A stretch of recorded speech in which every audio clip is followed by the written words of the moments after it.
माननीय उपमुख्यमंत्री अजितदादा पवार यांची जी बातमी आली कानावर, मृत्यूची बातमी, धक्का देणार.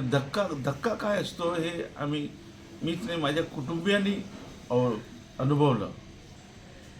आणि त्याची जी कार्य करण्याची पद्धत होती मला खूप आवडत होती. म्हणजे मी अनेकदा अनुभवलं.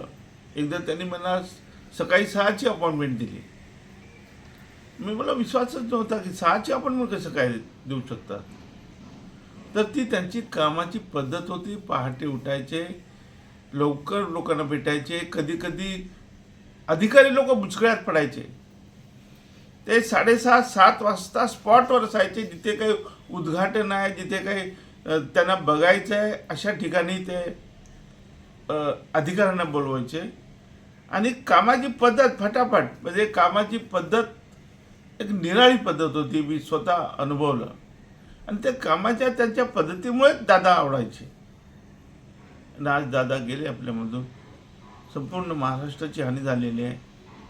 सर्वांना दुःख झालं आहे.